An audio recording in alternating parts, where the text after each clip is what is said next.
Coming up now in your spoiler-free wrestling news rundown, we have all the news coming out of WWE King and Queen of the Ring, including Triple H addressing the controversial finish in the King of the Ring finals. We've also got news on Bayley's next title challenger. And of course, we've got all the news coming out of AEW Double or Nothing as well, including an injury update on Adam Copeland and Tony Khan teasing new title belts.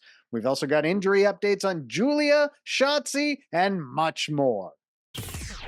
All right, let's start things off in WWE. Of course, it was a big weekend for the promotion. They were in Jeddah, Saudi Arabia. They presented an episode of SmackDown and King and Queen of the Ring from the Jeddah Superdome. Here's some news coming out of that show. So if you're watching the finals of the King of the Ring tournament, you may have noticed that Randy Orton's shoulder was up during the pin. Triple H addressed this after the show, and he acknowledged that Orton's shoulder was up during the pin. However, he said the referee's decision is final. Gunther is the King of the Ring, and Gunther will go on to challenge for the World Heavyweight Championship at SummerSlam. So Triple H said, I certainly want to see that again. I think Randy Orton deserves to have another shot at that. And I think if I know anything about Gunther, he will want to have another shot at that to take the controversy out, to take the asterisks off the page where it says King of the Ring for him. I think he will want to prove beyond a shadow of a doubt that he is better than Randy Orton. However, Triple H continued to say that Orton's pretty banged up right now and is probably not in any condition for a rematch with Gunther. Triple H said, having seen Randy back there, he's pretty banged up, both his knee and his back. I think it's going to be a moment or two before he is ready to step back into the ring with Gunther, but when he is, let's go.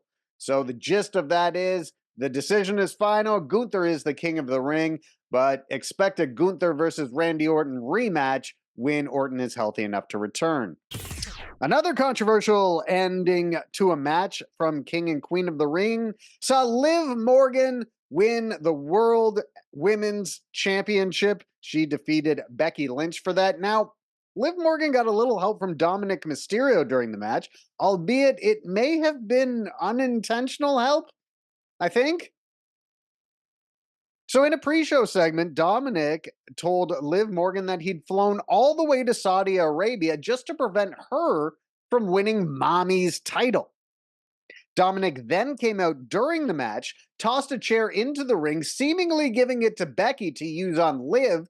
However, Liv would use it on Becky. She gave her a DDT onto the chair and would pick up the victory moments later, winning her second world title, her first time winning the Women's World Championship. What you may have missed on the show is that they interviewed Becky Lynch later on backstage. Lynch, of course, was very upset at having lost her title, but said that she plans on cashing in her rematch clause on Raw. So depending on when you're listening to this, Raw has either taken place or will take place tonight from the Enmarket Arena in Savannah, Georgia. So by the sounds of it, it looks like Becky Lynch is going to cash in her rematch clause for Raw. So we should get that match tonight. Triple H also booked the first match for Clash at the Castle. So during the King and Queen of the Ring broadcast on Saturday, Triple H announced that Drew McIntyre has been medically cleared and will receive a shot at the World Heavyweight Championship on June 15th at the OVO Hydro in Glasgow, Scotland. And of course, he's going to challenge the man who cashed in his Money in the Bank briefcase at WrestleMania to take that title from him, in Damian Priest. So once again, Drew McIntyre is going to have a chance to win a world championship in front of a packed house in Europe at Clash at the Castle after he was unable to do so in Wales at the inaugural event against Roman Reigns. But there is another Scottish wrestler who might be angling to receive a title shot on that show. So on Friday's SmackDown, WWE Women's Champion Bayley defeated Chelsea Green in singles competition. After the match, Piper Niven attacked Bayley. And then later, Niven was interviewed in the back and said that she can't wait to, quote, clash with Bayley again. So she could be teasing that she wants a shot at Bayley's WWE Women's World Championship at Clash at the Castle in Glasgow on June 15th. And of course, we know who's going to be challenging for the world titles at WWE SummerSlam later this summer.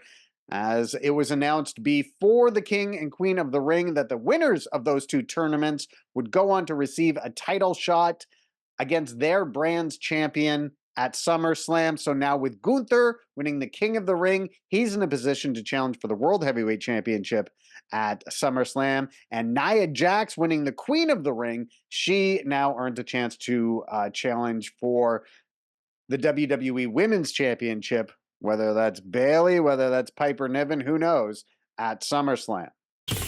And just a quick injury update on Shotzi. So you might remember Shotzi tore her ACL in February, so she's gone for a long time. But while she's out healing her knee, she has found time to travel to Mexico to undergo stem cell treatment on a back injury that she first suffered in late 2021 or possibly early 2022. So she posted to Instagram that she's going to get stem cell treatment. It looks like she's also taking a vacation to Mexico while there. So she wrote on Instagram, "In Mexico to finally get the stem cells I have been wanting since I hurt my back 2.5 years ago. Realizing that my knee is giving me the opportunity to finally heal my back has been a huge silver lining. Thank you, Rejuve Stem. Thank you, Universe. I am forever grateful. Here is to wrestling pain-free when I come back. But first, coconuts and C notes." So good for Shotzi. All right, moving on to AEW. And the big news that came out of this weekend for this promotion actually took place before the pay-per-view. It was an interview that Tony Khan did with Sports Illustrated, and he gave a bit of insight into something very major that's affecting AEW's business, and that's their next TV rights fees. So they are currently in an exclusive negotiating period with Warner Brothers Discovery. So this is the like similar to a free agent in a sports contract, having this period where he's only able to negotiate with the team that he had recently played for. That's kind of happening with AEW right now. But what's complicating the matters a little bit is something you may have heard about in the sports news world, and that concerns Warner Brothers Discovery's negotiations with the NBA, and the NBA not being very happy with them and possibly leaving the network altogether, and how that might impact AEW's ability to score a good TV rights deal. So Tony Khan spoke with Sports Illustrated about this, and he promised fans that AEW is in a very good position to receive a, quote, tremendous deal. So he feels very confident in the type of media rights deal that AEW is going to get next. He told Sports Illustrated the following. He said, "It's a really exciting time for AEW. We're in active negotiations for the AEW media rights. Warner Brothers Discovery continues to be the best possible partner, and they've helped us grow this brand. It's going to be a very exciting remainder to this year, and we'll find out where AEW is going to live." Khan continued, "For everyone who cares about AEW all over the world, we're in a great position. This is going to work out really well for AEW. We're having great talks, and people should feel very confident about what that means for the wrestlers, the staff, and the fans. As a result of everyone's hard work and endless support from the fans, there will be a tremendous deal for AEW. The outlook for this company is so bright moving forward." So again, TV rights fees are the main source of revenue for both WWE and AEW right now. This deal for AEW might also tie in the streaming rights to their pay-per-views, which of course do good business. They all seem to get over 120, 130,000 now. They did somewhere up around 180,000 for Sting's last match. Of course, the record that they've had was CM Punk's first match back at All Out 2021. That show did over 200,000 buys. So that's a very valuable property that AEW has as well. And Warner Brothers Discovery is investing a lot of money in HBO Max. So we could see some type of streaming deal for the pay-per-views included in this as well. All this is to say that if AEW gets a tremendous deal like Tony Khan says they will in this interview, that's going to mean they have more money to invest in the product. They have more money to invest in wrestlers. They have more money to invest in promoting the company. It's just more money in the wrestling industry, in AEW specifically, for them to create jobs, create a deeper talent pool of wrestlers. all of that, whether you enjoy AEW style of wrestling or not, all of that is very, very good for professional wrestling. Even if you don't like AEW, AEW's success is very important for professional wrestling. AEW has also announced that the winners of the Owen Hart Cup tournaments will receive world title shots at AEW All In. So similar to the King of the Ring winners receiving a WWE world title shot at SummerSlam. So this was announced on the Double or Nothing buy-in show when Tony Khan came out with Dr. Martha Hart and announced the news. Now, later at the post-event media scrum, the media asked Will Ospreay, who of course just won the international title from Roderick Strong on that show, about him possibly going in the Owen Hart Cup tournament to potentially earn a world title shot at AEW All In Wembley Stadium. Of course, Ospreay has made no secret that he would like to have a big match on that show, possibly challenge for the world title on that show. And he definitely indicated at the post-event press conference that he was more than interested in competing in the Owen Hart Cup tournament. Also from AEW Double or Nothing, MJF is back. MJF returned at Double or Nothing wearing a very Triple H style jacket from around 2002, very similar to the jacket worn by Triple H shortly after he famously returned from a torn quad in 2002, which was likely what MJF was referencing by wearing the jacket. So he came out and kicked Adam Cole in the balls. And there was a note that came out earlier that Adam Cole is nearing a return from injury as well. However, he's not 100%. So MJF kicked Cole in the balls and said that he revealed via a tattoo on the back of his leg that he is re-signed with the company. So MJF, he's back. Of course, he hasn't been gone since dropping that world title to Samoa Joe. So the current AEW World Champion Swerve Strickland was asked about possibly giving a title shot to MJF during the post-event media scrum. Strickland responded that MJF has a lot of business to finish with Adam Cole first, and then he'd have to earn a title shot after. So we'll see what the future holds for MJF's title ambitions. Also concerning an AEW title holder, Adam Copeland is said to be banged up following his TNT title match against Malachi Black at Double or Nothing. Of course, this was in a barbed wire steel cage match. At one point, Adam Copeland dove from the top of the cage and delivered an elbow onto Malachi Black, who was wrapped in barbed wire on the table below. This might have caused an injury to Adam Copeland. He was said to be banged up backstage, but we don't know anything more than that. We probably won't know anything until Wednesday if he's going to miss any time or not. But of course, Adam Copeland received some help to overcome the House of Black on Sunday night. Gangrel, his old teammate in the Brood, came up through the ring, sprayed some blood, some mist in the eyes of the House of Black, and eventually allowed Adam Copeland to pick up the victory. And Copeland came out he had the Brood printed on his tights, the Brood on his Titantron. So it looks like that misting that Malachi Black gave to Copeland not too long ago has led him to rediscover his roots in the Brood. And of course, we know one other member of the Brood who was on the show last night, Christian Cage, was unsuccessful in attempting to wrestle the AEW World Championship away from Swerve Strickland on the show. Also during AEW Double or Nothing, Trent Beretta may have quit the promotion. So Beretta had challenged his longtime teammate and the Best Friends Orange Cassidy to a straight wrestling match on the show.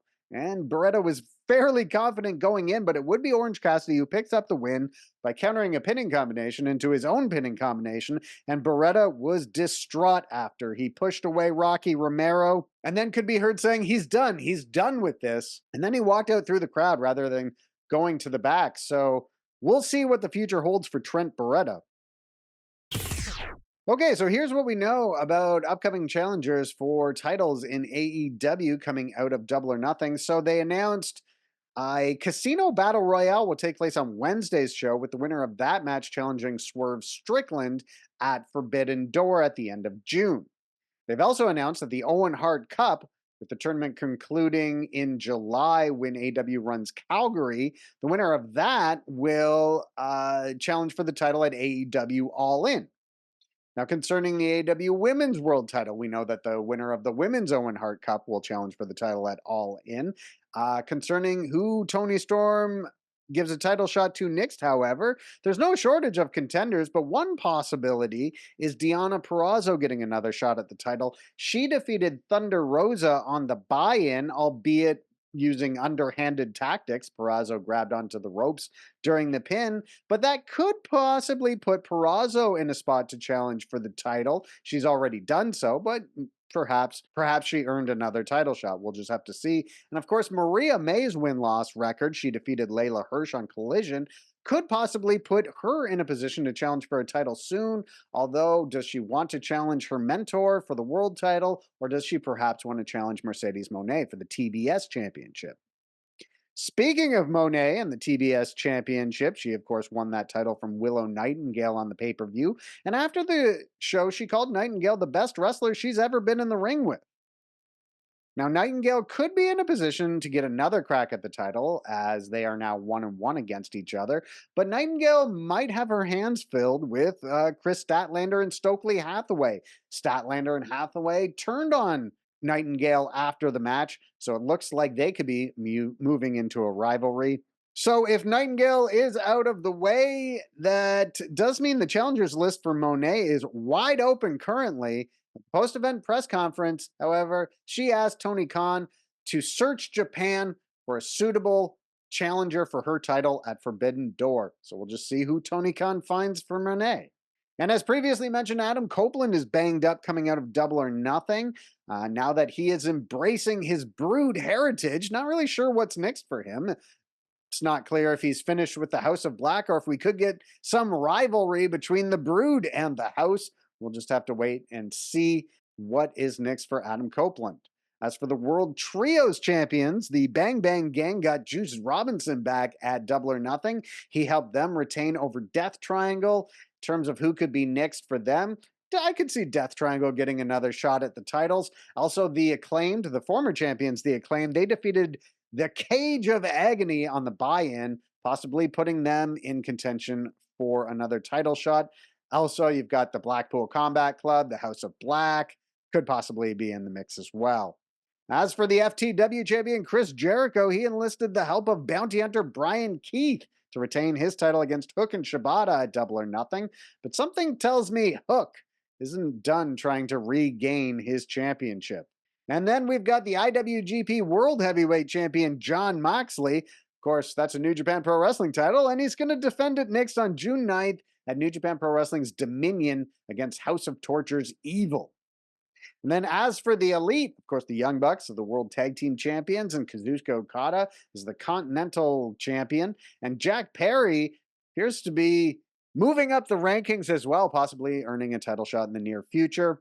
So that Anarchy in the Arena match was crazy. It had Jack Perry being set on fire. Darby Allin was struck by a bus and then strung up from the ceiling. Matt Jackson used an exploding chair shot. There was Reebok pumps with tacks on it.